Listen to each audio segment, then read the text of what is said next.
on entend son nom dans toutes les écoles de football du pays. Il fait rêver les enfants, mais aussi les adultes par le talent qu'il expose lors des plus grandes rencontres de ce sport. Kylian Mbappé est ce genre de joueur qui crée des vocations et met en valeur le football français dans le monde. Le crack de Bondy aura depuis ses débuts su gérer toute cette pression médiatique et montrer année après année qu'il est un génie balle au pied. Que ce soit à l'AS Monaco, au Paris Saint-Germain et bien évidemment en bleu, le numéro 7 aura eu l'occasion de s'illustrer sur les plus gros matchs qu'il a pu jouer. Dans cette vidéo, nous allons tenter de retracer l'histoire d'un gamin repéré très jeune pour ses qualités et qui aujourd'hui fait le bonheur de millions de Français. Si cette vidéo vous plaît, n'hésitez pas à vous abonner et mettre un like pour nous soutenir. Bon visionnage.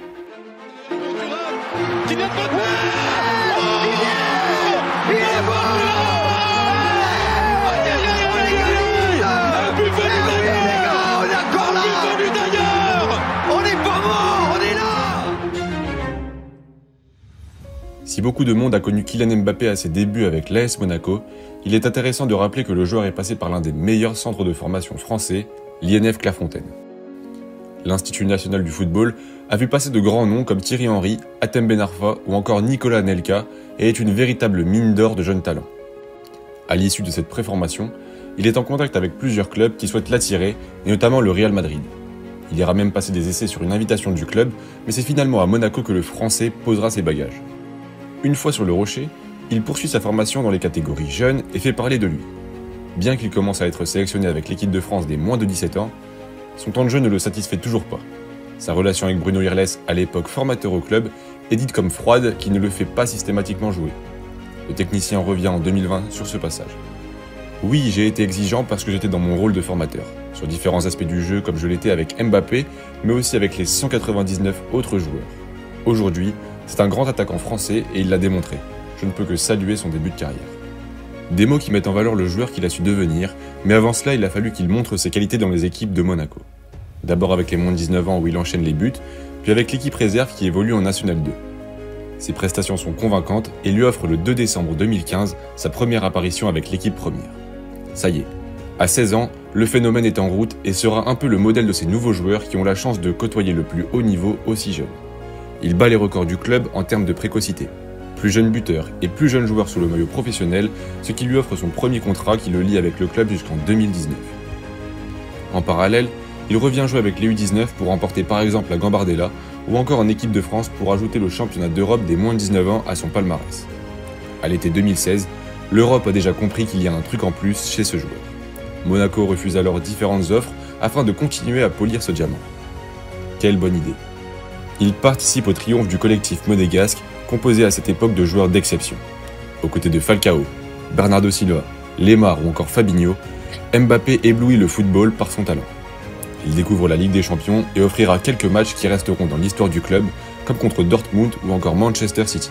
Cette épopée jusqu'en demi-finale est bien sûr le fruit d'une équipe bien réglée et de grande qualité. Mais personne ne peut nier que le numéro 29 y est pour quelque chose, apportant de la fraîcheur dans cette attaque. Sa vitesse, son explosivité et son sens du but font de lui un indiscutable dans le championnat français, offrant à Monaco un sacre devant le Paris Saint-Germain. Élu espoir de cette année et membre de l'équipe type de la saison, il est évident que son avenir ne se dessine pas sur le rocher. Le Real Madrid et le Paris Saint-Germain sont sur le Français, qui fera le choix de rester dans son pays pour quelques années supplémentaires. Sous nos couleurs, au milieu de très grands joueurs, Kylian va poursuivre une progression qui profitera également à l'équipe de France dans les mois et années à venir. Avec son arrivée, plus que jamais, notre équipe va faire vibrer le cœur des supporters. Voilà les mots utilisés par Nasser Al-Khelaifi pour annoncer l'arrivée du joueur le plus cher de l'histoire du football français. Le PSG s'offre les services de Mbappé par un prêt avec option d'achat de 180 millions d'euros si le club se maintient en Ligue 1. Une proposition dérisoire au vu d'une année qui sera peut-être la plus belle de sa carrière.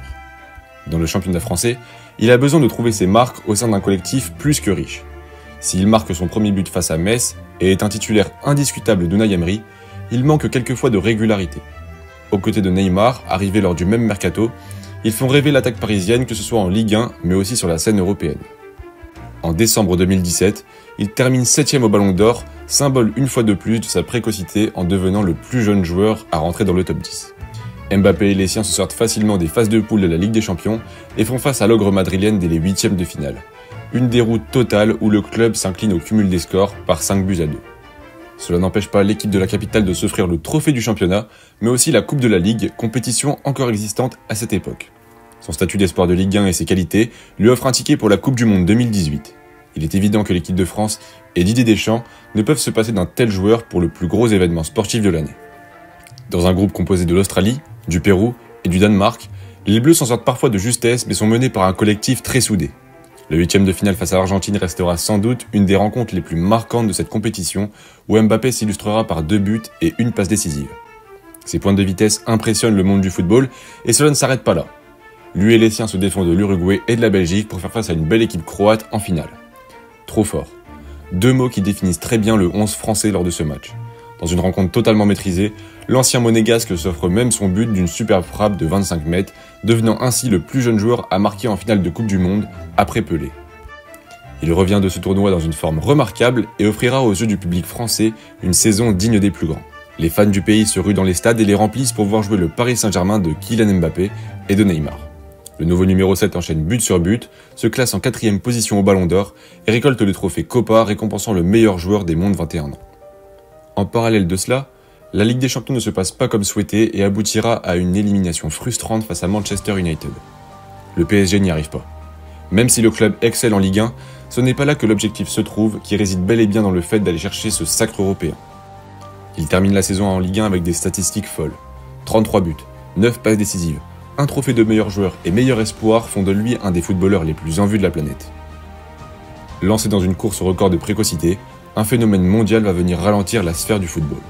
La crise du Covid-19 désigne le PSG champion après 20 matchs disputés. Cependant, au niveau européen, les autres championnats continuent, tout comme la Ligue des Champions. Avant cette échéance, les Parisiens doivent se confronter à l'AS Saint-Etienne en finale de la Coupe de France. Alors que le joueur part à pleine vitesse, il est violemment taclé par Loïc Perrin. Les yeux sont rivés vers le crack de la capitale qui sort du terrain les larmes aux yeux. Son retour n'a lieu que lors du Final Four pour la deuxième mi-temps du match face à l'Atalanta Bergame. Il participe à la victoire 2-1, arrachée dans les dernières minutes du match. Le PSG se sort ensuite aisément du piège de l'équipe allemande de Leipzig pour y affronter l'ogre munichois en finale de la plus grande compétition européenne. Ça y est, le Paris Saint-Germain y est enfin. Même si le parcours a été biaisé par la pandémie, Mbappé et ses coéquipiers se retrouvent enfin à la dernière étape de ce tournoi. Dans un match disputé et serré, le Bayern remporte sa 6e Ligue des Champions au détriment des Parisiens. Cependant, avec tout le retard que les championnats ont pris, les joueurs n'ont pas tellement le temps de digérer. La saison redémarre rapidement et sera à oublier pour le français. En championnat, les hommes de Pochettino perdent trop de points et laissent le LOSC s'offrir la première place au classement. Cette année sera également marquée par un échec majeur de sa carrière lors de l'Euro. S'il est considéré comme l'homme providentiel des Bleus, ce tournoi ne lui réussira pas. Il ne marque aucun but sur la compétition et rate même le dernier tir au but des Français. Sa frappe termine dans les bras de Yann Sommer qui envoie son pays en quart de finale. Une fois de plus, on ressent la désillusion et ce sentiment de devoir porter tous les espoirs d'un pays sur ses épaules à seulement 22 ans. La signature de Lionel Messi lors du mercato estival de 2021 a de quoi redonner du sourire au numéro 7. Annoncé dans tous les médias au Real Madrid, le PSG s'y oppose et souhaite associer 3 joueurs qui ont marqué l'histoire de ce sport à la pointe de son attaque. Messi, Neymar et Mbappé forment le trio magique du club sous les ordres de Mauricio Pochettino. Les débuts sont spectaculaires et l'on s'attend à des ravages sur la scène européenne. Bien qu'ils remportent une fois de plus la Ligue 1, ils ne pourront pas empêcher la défaite au Trophée des Champions, l'élimination en 8e de finale de la Coupe de France et celle en Ligue des Champions contre le Real Madrid. Cela n'empêche pas de voir Mbappé re-signer au PSG dans un Parc des Princes en fusion pour acclamer son joueur. À l'aube de la saison 2022-2023, Christophe Galtier est nommé à la tête de l'équipe pour tenter d'aller décrocher cette fameuse étoile en Coupe d'Europe. Seulement, la Coupe du Monde 2022 vient couper la lancée des Parisiens où 12 joueurs sont convoqués avec leur pays. Une compétition où le leader de l'équipe de France mettra en lumière son talent aux yeux du monde. Décisif contre l'Australie et le Danemark, il envoie facilement son pays en 8e de finale face à la Pologne et y marquera un doublé. Le collectif de Didier Deschamps impressionne et se retrouve en finale face à l'Argentine. Le match démarre très mal et l'équipe de France perd 2-0 en seulement 35 minutes. Mbappé n'est pas de cet avis et sonne en quelques minutes par 2 buts, la révolte et le retour des Bleus dans cette finale. Alors que Messi marque dans les prolongations, Mbappé lui répond dans les dernières secondes de ce match insoutenable. Au tir au but, la France s'incline une fois de plus dans une rencontre qui restera peut-être comme la plus marquante de l'histoire de la compétition. Si elle n'aura pas été glorieuse, elle aura permis de mettre en lumière les qualités hors normes du joueur dans les moments décisifs. Le 26 février 2023, il rentre un peu plus dans l'histoire de son club en inscrivant un doublé contre l'OM, faisant de lui le meilleur buteur du Paris Saint-Germain. Un joueur comme ça, Nasser Al-Khelaifi ne peut pas s'en passer. Il souhaite alors que Mbappé prolonge, mais ce n'est pas la préoccupation du joueur. Il est alors mis à l'écart du groupe pour la tournée au Japon, avant d'être réintégré quelques semaines plus tard. Si cette année il a connu des périodes de doute, il aura tout de même porté le brassard de capitaine et contribuera au beau parcours des Parisiens en Ligue des Champions. Malheureusement, et certainement à cause de toutes les attentes qu'on a autour de lui, on a du mal à le voir dans les grands moments, notamment en demi-finale de la compétition contre Dortmund. Il termine la saison en étant élu meilleur joueur de Ligue 1, avant d'annoncer le 10 mai 2024 qu'il quitterait le PSG à l'issue de la finale de la Coupe de France, son dernier match sous les couleurs du club. Une dernière danse victorieuse avec un trophée en plus dans une collection déjà bien garnie, à laquelle on pourrait ajouter ses 256 buts et 108 passes décisives en 308 rencontres avec Paris. Avant de s'envoler pour l'Euro en Allemagne, le Real Madrid annonce l'arrivée du joueur pour une durée de 5 saisons. Il rejoint donc son club de cœur pour peut-être enfin gagner le fameux Graal européen et un potentiel ballon d'or. Kylian Mbappé est un phénomène de précocité qui aura tout fracassé sur son passage. Que ce soit à Monaco, à Paris ou avec les Bleus, le numéro 7 aura éclaboussé de son talent la Ligue 1 pour le plus grand bonheur des fans. Ils se sont déplacés en masse pendant toutes ces années afin de profiter du génie français. Alors je crois qu'aujourd'hui, on peut le dire, merci Kylian.